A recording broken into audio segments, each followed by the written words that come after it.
Hi students, this is Arun Giradi. Welcome to my YouTube channel. In today's class, I would like to explain one of the important question in relation with entrepreneurship development. That is qualities of a successful entrepreneur on the correct. And this is a very vital question. Qualities of a successful entrepreneur. ಅಂದರೆ ಏನ್ರಿ ಒಬ್ಬ ಯಶಸ್ವಿ ಉದ್ಯಮಶೀಲ ಆಗಬೇಕಾದ್ರೆ ಯಾವ ಮಹತ್ತರವಾದಂಥ ಗುಣಗಳನ್ನು ನಾವು ಹೊಂದಿರಬೇಕು ಅಥವಾ you can say characteristics of a successful entrepreneur. This is also called as a characteristics of a successful entrepreneur. ಒಬ್ಬ ಯಶಸ್ವಿ ಉದ್ಯಮಶೀಲ ಆಗಬೇಕಾದ್ರೆ ಯಾವ ಲಕ್ಷಣಗಳನ್ನು ನಾವು ಹೊಂದಿರಬೇಕು. ಫಾರ್ ಎಕ್ಸಾಂಪಲ್, ಯಶಸ್ವಿ ಉದ್ಯಮಶೀಲ ಅಂದರೆ ಯಾರು? ರತನ್ ಟಾಟಾ ಇರ್ಬೋದು, ನಾರಾಯಣ್ ಮೂರ್ತಿ ಇರ್ಬೋದು, ಸುಧಾ ಮೂರ್ತಿ ಇರ್ಬೋದು, ಅಜೀಮ್ ಪ್ರೇಮ್ಜಿ ಇರ್ಬೋದು. These are all successful entrepreneurs. Okay, ಅಂದರೆ what characteristics do they have, that we have to learn in today's class. Okay, first important character the entrepreneur should have is innovation anta kareeತೀವಿ. So innovation is adopted by a entrepreneur in his business. The question is arise, then what is innovation? Innovation ಅಂದ್ರೆ ಏನು? Doing something new or changing whatever the new thing, that is called as a innovation.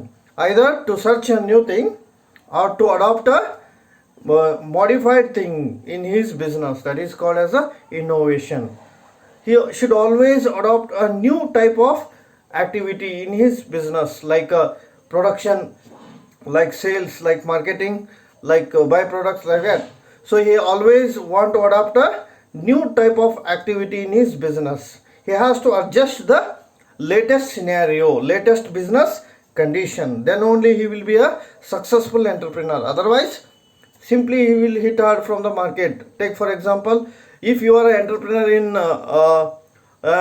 TV industry, suppose if you are an entrepreneur in TV industry, you should produce the latest LED TV or like that, because modern customer always want a new thing, because their taste and preference is always changing. That's why you always try to satisfy the modern customer needs. That's why entrepreneur always want or always try to adopt a latest technology, latest methodology in his business.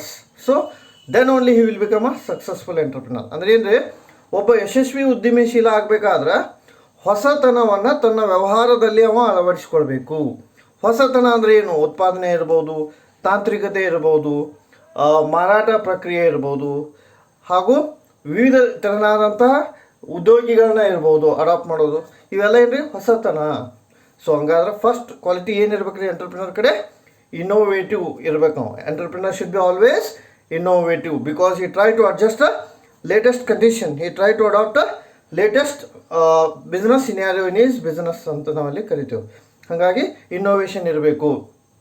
Innovation ಅಂದರೆ for example, what he can substitute, ಏನು substitute ಮಾಡ್ಬೋದು, what he can combine in his practice of production. ಅಂದ್ರೆ what he can substitute, like if there is a car industry, which type of car you can produce, that is what substitute. ಅಂದ್ರೆ ಪರ್ಯಾಯ. ಈಗ already market ಒಳಗೆ ಒಂದು car industry ಇರ್ತದೆ ತಿಳ್ಕೊಡಿ. If you are entrepreneur in a car industry, what features, gear system ಏನಿರಬೇಕು, engine system ಏನಿರಬೇಕು, mileage ಏನಿರಬೇಕು. ಸೊ ಇವೆಲ್ಲ ಏನ್ರಿ ಸಬ್ಸ್ಟಿಟ್ಯೂಟ್. ನೀವು ಥಿಂಕ್ ಮಾಡತ್ತೀರಿ ಅಂದ್ರೆ ಅದೇ ರೀತಿ ಅಲ್ಲಿ ನೀವು ಅಡಾಪ್ಟ್ ಮಾಡ್ಕೋಬೇಕು. ಈಗ ಬ್ಯೂರೇಜ್ ಇರ್ತದೆ ತಿಳ್ಕೊರಿ, Pepsi and Coca Cola is a competitor. So ನೀವು ಅಲ್ಲಿ ಎಂಟ್ರಿ ಆಗ್ಬೇಕಂದ್ರೆ what special quality the Pepsi and Coca Cola is providing, the similar you are suppose to provide, because customers for that ಅವ್ರ ಕಸ್ಟಮರ್ ಇರ್ತಾರೆ. ನಿಮಗೆ ಶಿಫ್ಟ್ ಆಗಬೇಕು ಅಂದರೆ ಕಸ್ಟಮರ you are suppose to think in that direction. ಹಾಗಾಗಿ substitute should be strong. Substitute strong ಇರಬೇಕು ಅಂದರೆ innovation ಮಾಡಬೇಕು. Then what you should combine, factors of ಪ್ರೊಡಕ್ಷನ್ನ ಹೆಂಗೆ ಕಂಬೈನ್ ಮಾಡ್ತೀರಿ, like land, labour, capital, organisation, how you should combine. Then what can he adapt in his business, ಏನನ್ನು ನಾವು adapt ಮಾಡ್ಕೋಬೋದು in his business ಒಳಗೆ, business condition ಒಳಗೆ what he should adapt, whether he can adapt a latest technology, whether he can adapt soft skills, like that. ಯಾವ ರೀತಿ ಅವ adapt ಮಾಡ್ಕೋಬೇಕು business ಅನ್ನೋದನ್ನ ಅವಲ್ಲಿ ತಿಳ್ಕೊಬೇಕು. And how he should multiply his production or magnify ಅಂತ ಕರೀತು. ಯಾವ ರೀತಿ ಅವ ದ್ವಿಗುಣಗೊಳಿಸಬೇಕು. ಅದು ಕೂಡ ಒಂದು ಇಂಪಾರ್ಟೆಂಟ್ ಆದಂಥ ಕಂಡೀಷನ್. ಆಮೇಲೆ what he can rearrange the things. So ಇವೆಲ್ಲ ಇದೆ ಇನ್ನೋವೇಷನ್ ಬರ್ತವೆ. So first important quality, the entrepreneur should have a proper innovative skill in his business. So that is what the successful entrepreneur, the person who is always thinking in a new direction, he will be always a successful one. ಈಗ 10 ಜನ ಹೋಗ್ತಿರ್ತಾರೆ ಅಂತ ತಿಳ್ಕೊರಿ, ಒಬ್ಬ ಯಾರಾದರೂ different dress ಹಾಕೊಂಡಿದ್ದ ಅಂದರೆ ಎದಕ್ಕಂತ ನಾವು, isn't it? Something similar, business work always want to adopt a new things, then only will become a successful. That is what innovative ಅಂತ ಕರಿತೀವಿ ನಾವು. ಈಗ ಫಾರ್ ಎಕ್ಸಾಂಪಲ್ ಯಾವುದಾದ್ರೂ ಒಂದು ಮಾರ್ಕೆಟ್ಗೆ ಬಂತ ತಿಳ್ಕೊರಿ ಪ್ರಾಡಕ್ಟ್, ಅದು ಯಾವ ರೀತಿ ಸಕ್ಸಸ್ಫುಲ್ ಆಗುತ್ತೆ? ಇನ್ನೋವೇಟಿವ್ ಇರಲಿಲ್ಲ ಅಂದ್ರೆ ಸಕ್ಸಸ್ಫುಲ್ ಆಗಲ್ಲ. Like if you buy one get one like that, starting ಪ್ರೈಸ್ನಲ್ಲಿ ಅವರು ಕಡಿಮೆ ಮಾಡಿ ಕೊಟ್ಟಿರ್ತಾರೆ. ಆಮೇಲೆ ಒಂಥರ ಇನ್ನೋವೇಟಿವ್ ಆಗಿ ಥಿಂಕ್ ಮಾಡ್ತಾರೆ ಆ ಪ್ರಾಡಕ್ಟನ್ನು ಸೇಲ್ ಮಾಡಲಿಕ್ಕೆ. ಸೊ ಅದಕ್ಕೆ innovation is very important. Invention ಅಂದರೆ ಏನ್ರಿ? ಹೊಸದು ಕಂಡುಹಿಡಿಯೋದು. ಇನ್ನೋವೇಷನ್ ಅಂದರೆ ಮಾಡಿಫೈ ಮಾಡೋದು, ಅಂದ್ರೆ ಈಗಾಗಲೇ ಇರ್ತಕ್ಕಂತಹ ವಸ್ತುವನ್ನು ಬದಲಾವಣೆ ಮಾಡಿ ಏನು ಮಾಡೋದು, ಮಾರ್ಕೆಟ್ಗೆ ರಿಲೀಸ್ ಮಾಡೋದು. If any one product is not successful one, again they will take back and relaunch it. So that is what the innovation in that particular direction. ಅದನ್ನು ನಾವಲ್ಲಿ ನೋಡ್ಬೋದು. ದ ಫಸ್ಟ್ ಕ್ವಾಲಿಟಿ ಏನಾಯಿತು? Innovation. And the second important quality of a entrepreneur is risk bearing ಅಂತ ಕರೀತೀವಿ.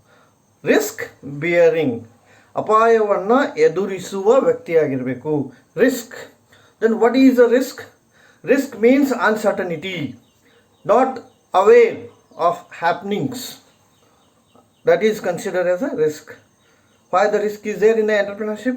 Because in case of entrepreneurship, business is playing a very important role. So in case of a business, obviously uncertainty is there. You can't always predict that there is a profit or loss. You are not 100% sure that you will get the profit. That's why risk is inevitable in business. What is the word? Risk is inevitable. ಅಂದ್ರೆ ಏನ್ರಿ? ಅಪಾಯವನ್ನು ವ್ಯವಹಾರದಿಂದ ತೆಗೆದುಹಾಕಲು ಸಾಧ್ಯವೇ ಇಲ್ಲ.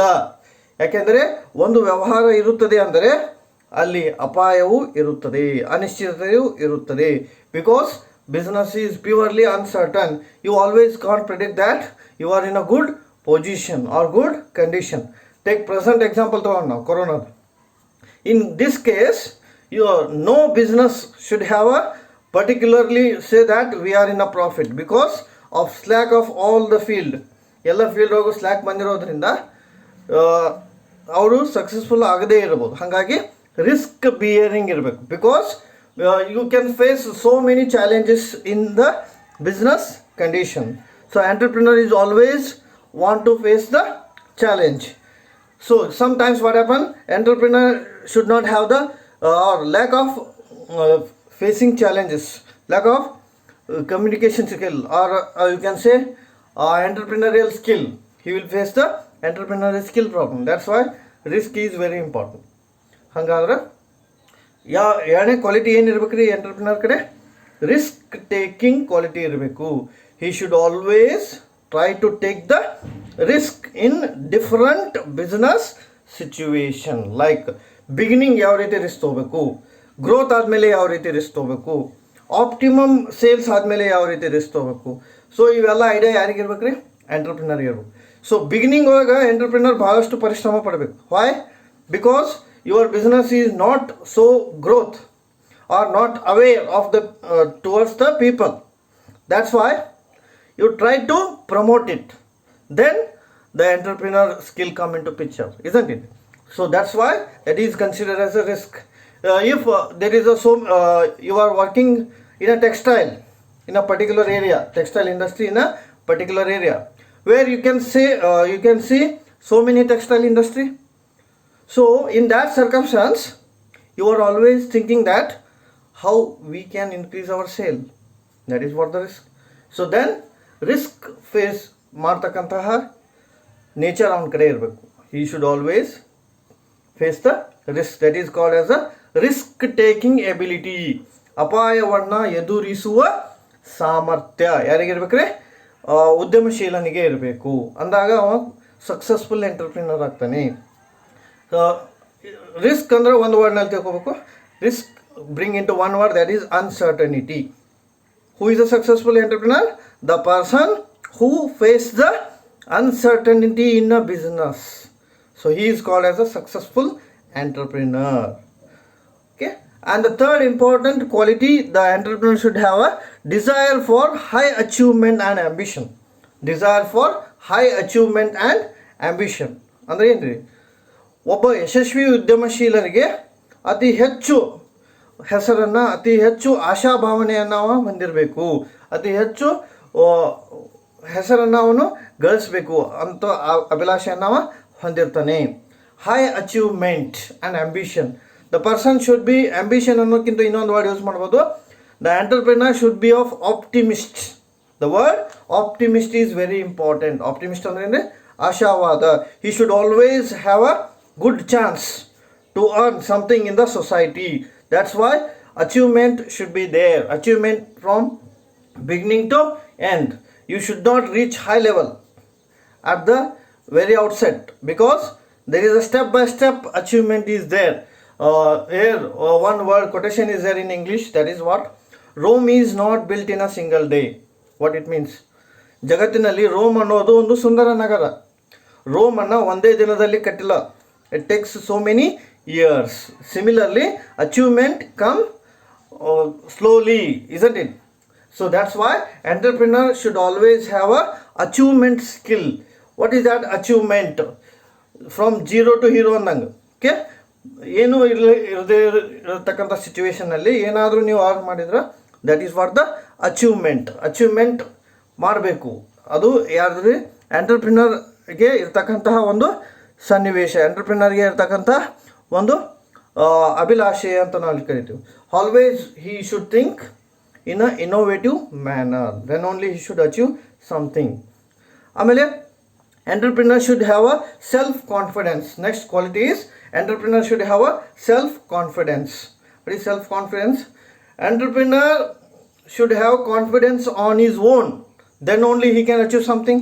ಅಂದರೆ ಅವನ ಮೇಲೆ ಅವನು ಭರವಸೆ ಇರಬೇಕು. ಕಾನ್ಫಿಡೆನ್ಸ್ ಅಂದರೆ ಅಂದರೆ ಭರವಸೆ, ನಂಬಿಕೆ, ಸ್ವಯಂ ನಂಬಿಕೆ ಇರಬೇಕು ಅನ್ನಂಗೆ. ವಾಟ್ ಈಸ್ ಅವರ್ ಸ್ವಯಂ ನಂಬಿಕೆ ಇರಬೇಕು.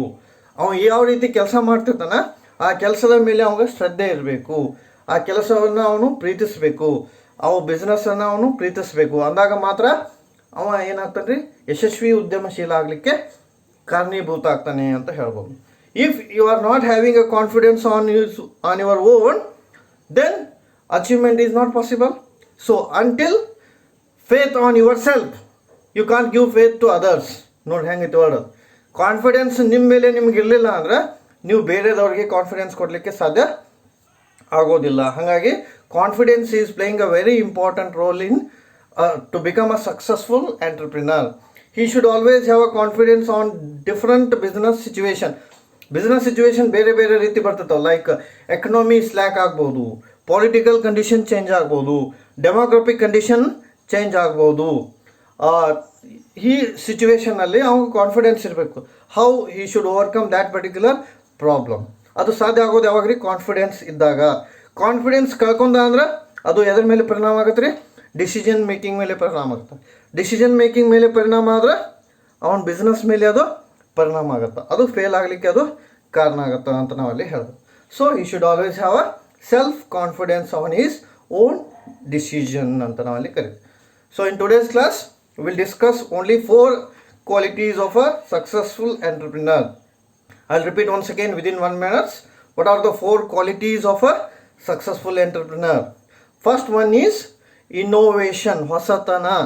Entrepreneur should adopt a innovative skill in his business.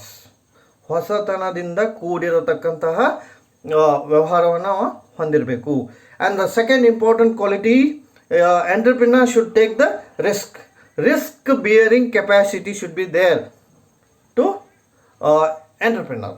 ಅಪಾಯವನ್ನು ಎದುರಿಸುವ ಸಾಮರ್ಥ್ಯ ಅಥವಾ ಗುಣ ಅವನ ಕಡೆ ಇರಬೇಕು. ಮೊದಲೇದು ಹೊಸತನದಿಂದ ಕೂಡಿರಬೇಕು, that is innovation.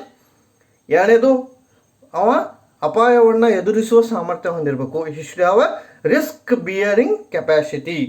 Number 3, he should always desire ಅಂದರೆ ಇದೆ want to achieve or ambitious ಅಂದರೆ ಹೆಚ್ಚಿನ ರೀತಿಯಲ್ಲಿ ಅವನು ಸಾಧನೆಯನ್ನು ಮಾಡಬೇಕಂತ ಬಯಸ್ತಾನೆ. ಆಶಾವಾದಿಯಾಗಿರ್ತಾನೆ ಅಂದರೆ ಏನ್ರಿ, what is the quality of a entrepreneur? ಆಶಾವಾದಿಯಾಗಿರಬೇಕು, ನಿರಾಶಾವಾದಿಯಾಗಿರ್ಬಾರ್ದು. ಆಪ್ಟಿಮಿಸ್ಟಿಕ್ ನಾಟ್ ಪೆಸಿಮಿಸ್ಟಿಕ್ ಅಂತ ಕರಿತೀವಿ ನಾವು. ಒಬ್ಬ ಉದ್ಯಮಶೀಲ ಆಶಾವಾದಿಯಾಗಿದ್ದಂದ್ರೆ ಅದು ಅವನ ವ್ಯವಹಾರಕ್ಕೂ ಉಪಯೋಗ ಆಗುತ್ತಾ, ಅವನ ಉದ್ಯೋಗಿಗಳಿಗೂ ಕೂಡ ಉಪಯೋಗ ಆಗುತ್ತಾ. Then the fourth quality we discuss as self confidence. ಅವನ ಮೇಲೆ ಅವಂಗ ಭರವಸೆ ಇರಬೇಕು. So these four will discuss today.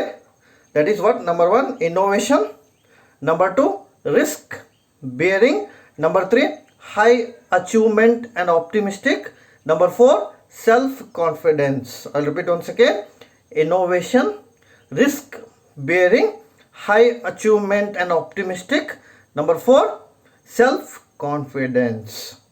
ಹೊಸತನವನ್ನು ಅಳವಡಿಸಿಕೊಳ್ಳಬೇಕು, ಅಪಾಯವನ್ನು ಎದುರಿಸುವ ಸಾಮರ್ಥ್ಯ ಹೊಂದಿರಬೇಕು, ಹೆಚ್ಚಿನ ಗುರಿಯನ್ನು ಹೊಂದುವ ಸಾಮರ್ಥ್ಯ ಇರಬೇಕು, ಹಾಗೂ ಆಶಾವಾದಿಯಾಗಿರಬೇಕು, ಮತ್ತು ಕಡೆಯದಾಗಿ ಅವನ ಮೇಲೆ ಅವಂಗ ಭರವಸೆ ಇರಬೇಕು. ಇವು 4 ಪಾಯಿಂಟ್ಸನ್ನು ನಾವು ಟುಡೇಸ್ ಕ್ಲಾಸ್ನಲ್ಲಿ ನೋಡಿದ್ದೇವೆ. Remaining quality will discuss in next video. Okay, thank you for watching this video. Please do subscribe.